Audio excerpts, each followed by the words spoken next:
We're going to talk about a movie we just saw. For some reason, was I think night before last is when we checked it out. Yeah. And it was it's a movie on HBO called what was it? An American Pickle? Yeah, An American Pickle, starring Seth Rogen and Seth Rogen. Yeah. And it's starring Seth Rogen as the co-leads of the film. For some reason, the sound was getting really quiet just then. I don't understand why. It's doing it again right here. Yeah, you can see it's like really low. I don't know why. Did I turn this the wrong way? Watching the level on the left, it looks all right. So. Yeah, it does. I don't know. It's weird. Okay. I don't know. We'll fix it. Well, anyway. No, we're just gonna upload it the way it is. Hopefully, you guys can hear what we're saying. Yeah. Anyway, 5 minutes of us just being. All right, so An American Pickle starring Seth Rogen and Seth Rogen. Oh man. Yeah. So, but basically, it's a story of like 1919. This Polish immigrant comes to America with his wife. With big dreams. And yeah, he has big dreams of being super successful. He wants his family line to be crazy successful and like rule America. Well, what happens is he gets a job smacking rats with sticks at a pickling factory, falls into a vat of pickles, and immediately after he lands, they cap up the pickling jar. Close the and factory. then they're like, factory's condemned, we all go home. 100 years later, some kids find a drone, free him, and then he ends up, they like check him out, they make sure he's fine, some like doctors do, and then he ends up moving in with his great-grandson? He was pickled, and that's how he lived for 100 years. Yeah. The pickling brine perfectly preserved him for 100 years, instead of drowning him. Yeah. So he gets hooked up with his great-grandson, also played by Seth Rogen. Yep. And this guy is an app developer. And so the story is like he kind of like helps the old guy. I don't remember his name. Oh, I don't even remember. It is old Seth Rogen, the original Seth Rogen. Polish Seth Rogen. Yeah, Polish Seth Rogen. Okay, Polish Rogen. American Rogen helps Polish Rogen. Like acclimate, I guess. Old man Rogan. And then Polish Rogan is just like, oh, you're not successful. I'm gonna go be successful. And so he like just starts off he makes pickles because that's what he knows. And then the way he everybody, makes pickles. It's gross. He uses like recycled rainwater and pickles or cucumbers that he got out of dumpsters. And jars that he just finds on the side of the road. Everybody is a stereotype in this movie. Yeah, everybody loves his pickles, and then he becomes successful, and so American Seth Rogen is jealous, and so he calls the health department, and then after the health department thing happens, he overcomes it and becomes more successful, and then it's just basically every time anything happens, he ends. It's like he becomes successful, and then American Rogen does something to sabotage him, and it works. But then Polish Seth Rogen becomes even more successful, and it's just constant until finally, eventually, his career is ruined because he badmouths Christianity because he is a Jew, and so he asks American Rogen to help smuggle him to Canada where he can start a new life. And then American Rogen is like, oh, by the way, I'm the one that ruined your career. And he's like, oh, well, you suck. And so he frames him and gets him arrested. And then Polish Rogen takes over American Rogen's life. American Rogen gets sent to prison. Gets deported back to Poland. With the worst judicial system America's ever seen. They prove that it's the American Rogen. They're like, no, it's the Polish one. So, so they deport him, and then American Rogen or Polish Rogen feels bad, so he goes back to Poland, gets him, and then they come back to America. He actually gets his citizenship this time, so he can't be deported again. And then they restart the pickle business and become successful again. And it had some pretty funny jokes, I thought. The best jokes. The best joke was literally 30 seconds into the film. From there, it's just kind of downhill. Yeah, it peaked comedic comedically at the very beginning of the movie, which is a very bad thing. I got really high hopes after those first couple of jokes. Same. I was like, I did too. Dude, it's gonna be funny. Like 10 minutes in, I was like, dude, I'm here for this. 30 minutes in, I was just like, oh, dude, how long is this movie again? Like, Dude, it starts... It's 86... It's like 88 minutes. It's 88 minutes and 24 seconds. Look, it's 88 minutes. An hour 28, 24.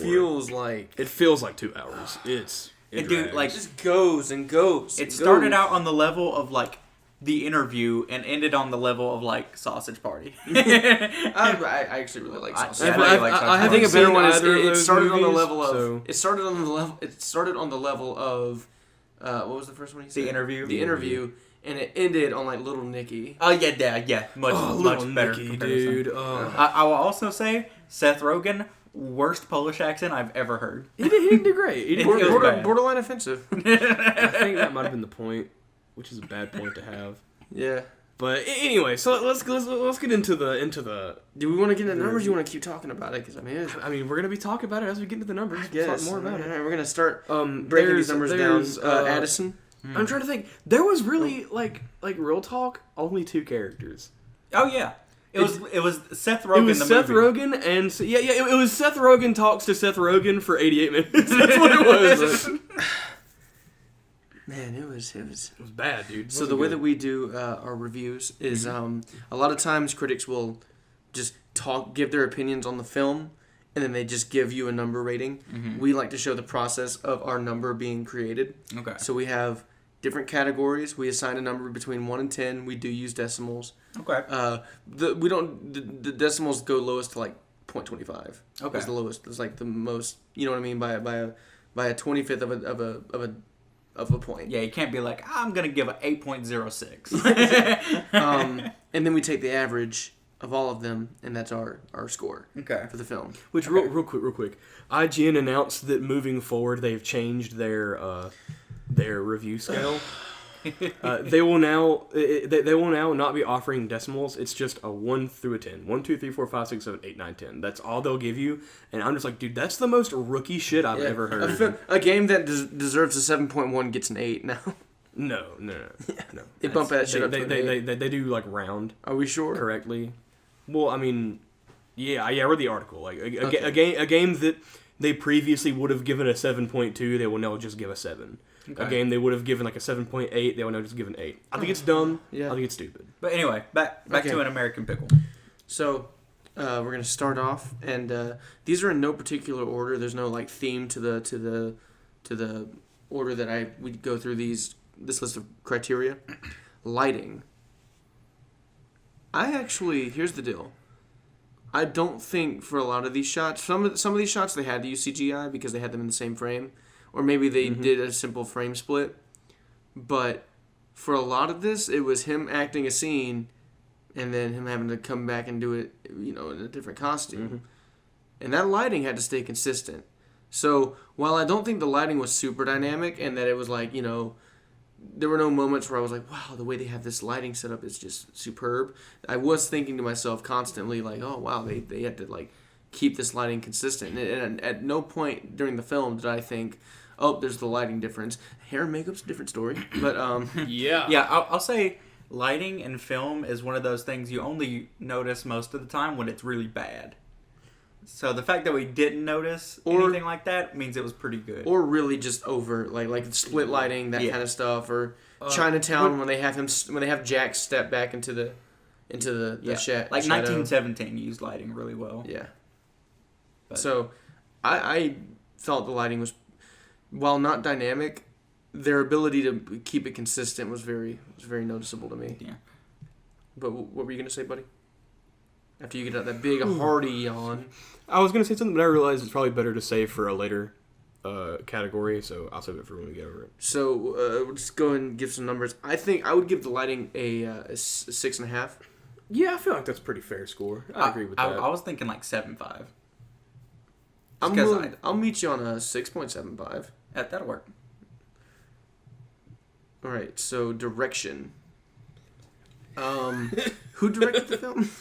I'll look it up. No name studio director number 3. Like it was the same guy that wrote the short story, right? Well, no, I don't think he directed it. I think he just wrote the script. I'll look it up.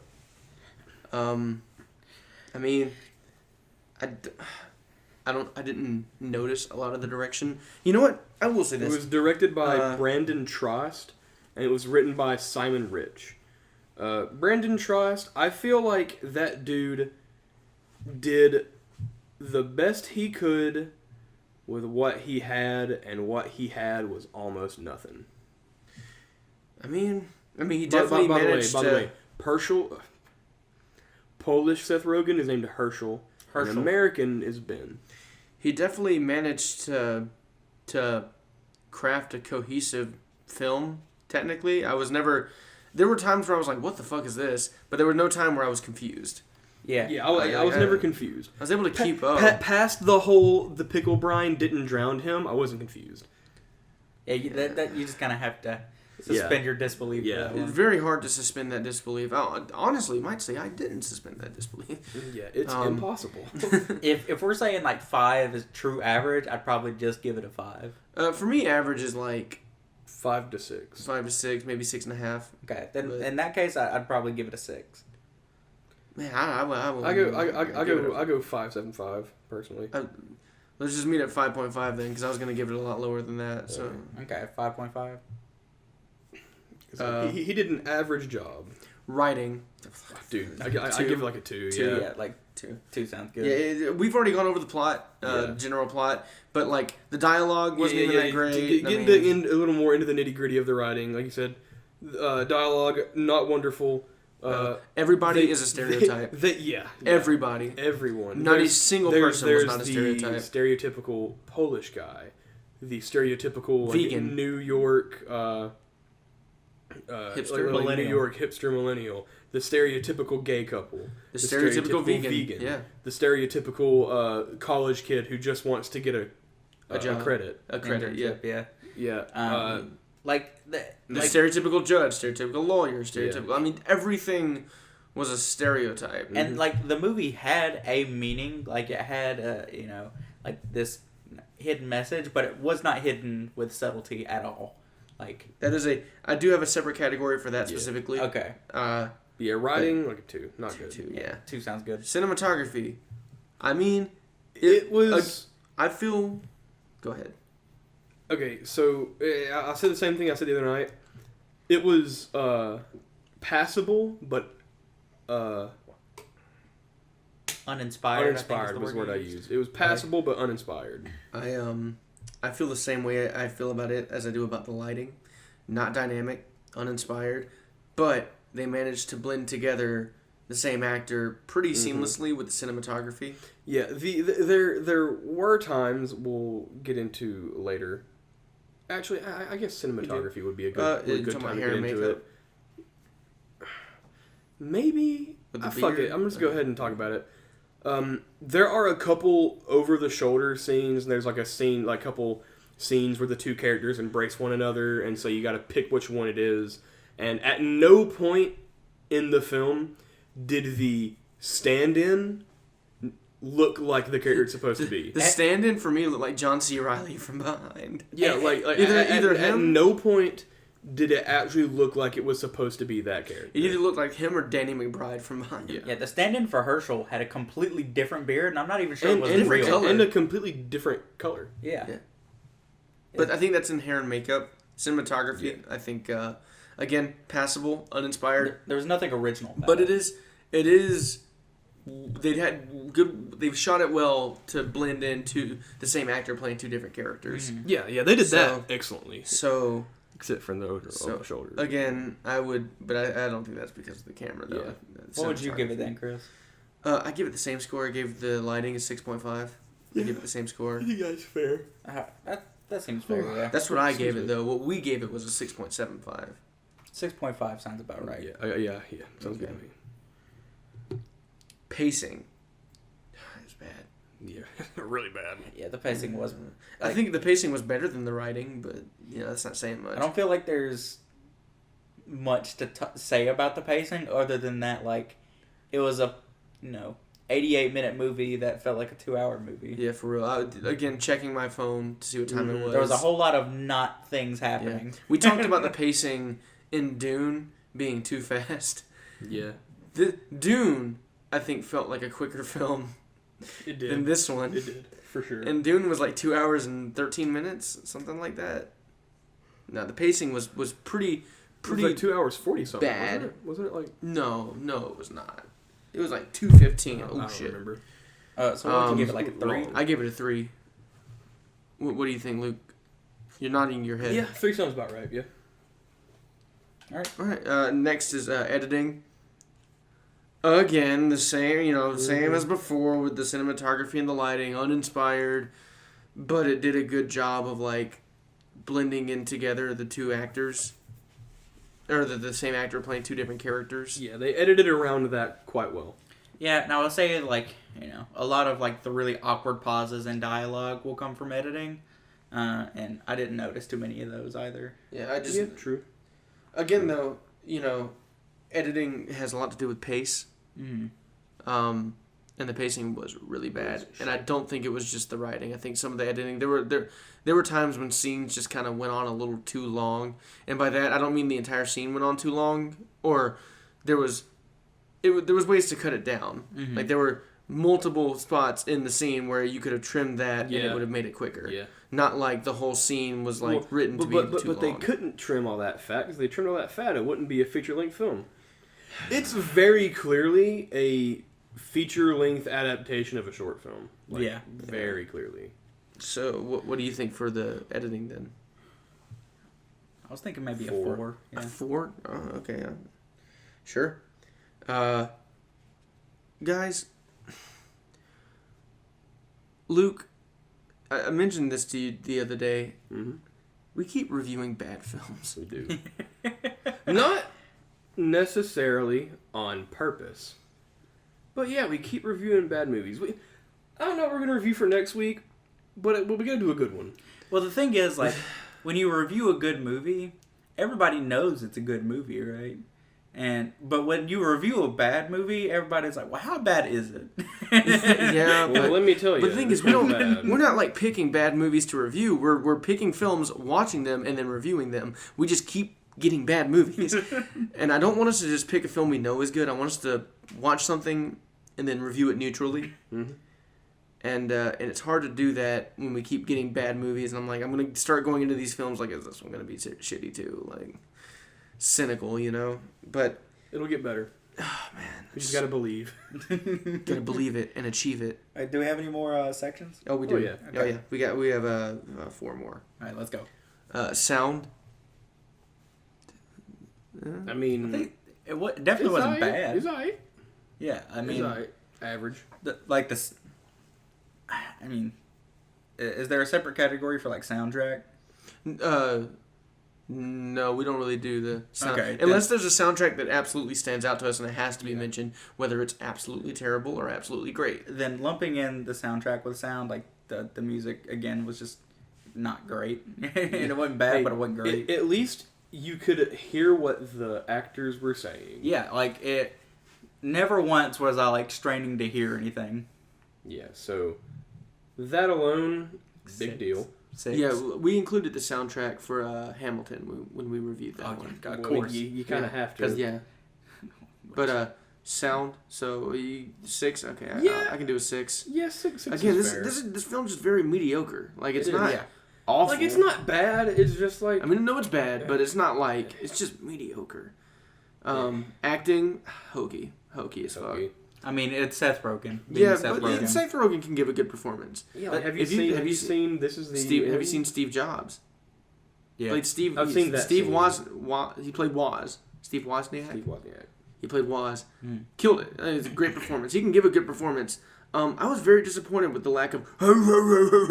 Yeah, I wanted so bad to hear his laugh one time in this film, and they just didn't give it to me. I was like, dude, you've wasted his best asset. At least if you're gonna do that, give him some like emotional spots because like he can do good stuff. So what would y'all give it? How does he? Hey Luke, how does he rip it? How does he? He goes.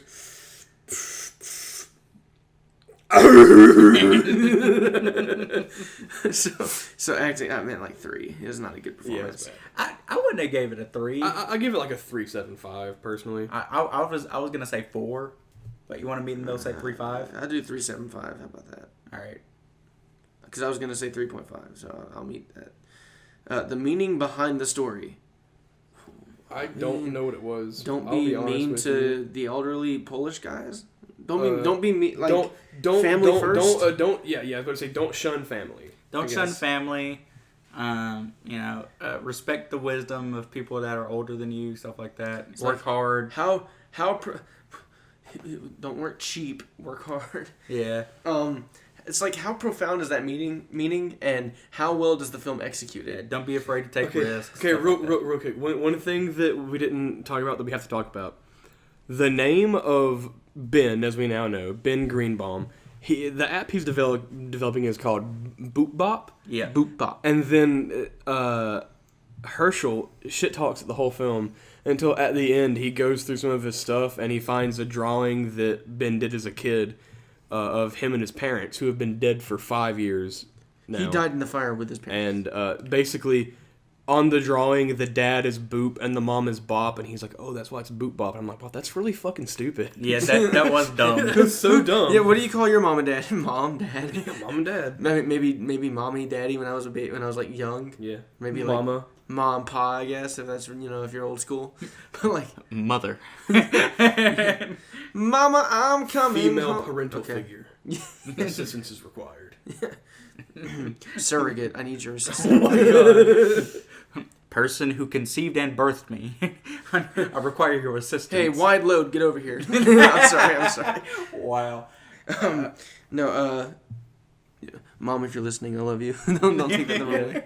Dad, if you're listening, listen. I love you too, Dad. Look, it was a joke. They all know I'm joking. Yeah. So meaning He behind hates you. behind the story is the lackluster. Two. Yeah, like 30. Yeah, it has a meaning. It's just stupid. It's just a dumb meaning. Yeah, I get it. Don't turn your back on elders. family. Fuck you. Yeah. Do what I want. Don't turn your back on family. My like great grandfather, not my great grandfather, but if I was Seth Greenbaum, my Ben Greenbaum, my great grandfather's a piece of shit. Like, fuck him. Yeah. And if I'm Herschel Greenbaum, my great grandson's a fucking prick. Fuck him. 2.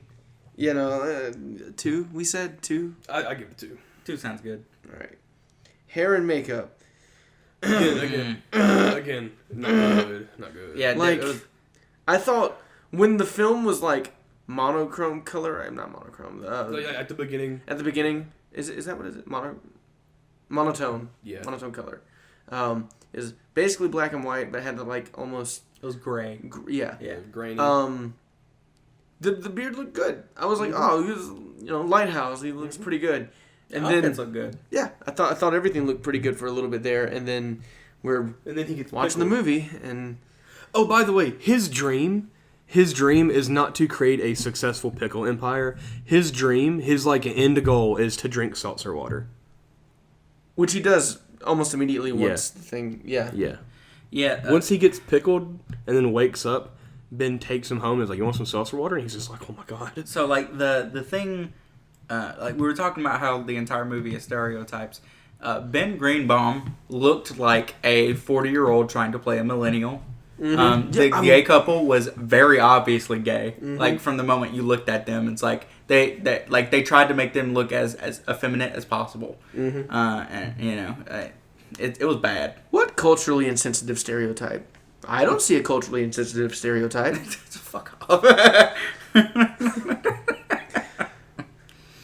So hair and makeup I thought looked great, but that's because the editor was like, let me just cover this up a little bit in the very beginning, and then after that it looked like shit. Yeah. It looked like ass. I don't know. Herschel's outfits were nice. Yeah, they were. The Herschel's costume, outfits were nice. costume was pretty good. Herschel's hair, Herschel's makeup. Instead of hair and makeup, let's label makeup. this design. I think it's better. So I'd probably Production design. I'd Production probably design. say a 2, but I might be being a tad nice. No, I don't think you're being all that nice. That seems kind of fair to me. Cause like I said, his costumes were nice. The clothes look good. Yeah, but that is about it. Like I said, at no point did the other character look like he was supposed to look when they were embracing, or it was an over the shoulder. At no point at all. So 2, is that what we're going with? Yeah, like fucking. They sent it into the first over the shoulder, and I was just like, "Who the fuck's he talking to?" Because I know that's not her. Who are you talking to? Who are you talking to? Who are you talking to? But yeah, 2, not good. All right. Who are you talking to? Okay, so got the numbers. I'm gonna crunch these bad boys, and then we will have our score for the film. All right. Okay, so have the score, and it is a 4.15. Yikes! Hey, that's not the worst score we've had. We've had some bad. What was the worst score? Probably Fahrenheit 451. We did an honest review of that. Okay. Yeah. It was not good. If it was anything more than a 2, hey, nice. Still, go watch that one. Seriously. I think we reviewed it on episode 5. We reviewed it on episode. It was the one after 4th of July. Yeah. Do yourself a favor. Go watch it now. It is phenomenal. And it is out of this world. It is insane. Despite our scathing review, it is insane. It's something. Okay, but for An American Pickle, you said 4.15? Yep. That sounds about right. That's pretty honest. A below average. I might if I were doing it, I might round it to 4, just because. Shut up. Just because I feel like a 4 in my head fits better for what this film is. Not just 4 because it's a whole number. Just 4 because I think that fits better for this film. But 4.15 is our score. It's not good. Very nice. It was divisive upon release. It had like a 71% approval rating on Rotten Tomato by critics, and like a 43 by audiences, which I think we definitely agree more with. Yep. I'm surprised that even had a critic rating that high. Yeah, dude. For real. Yeah. After seeing it, I was like, damn, really? Yeah, for real. Gave it that? Damn. Regardless, I think a 4.15 fits pretty well. It's pretty accurate. Yeah. Kind of spot on, yeah.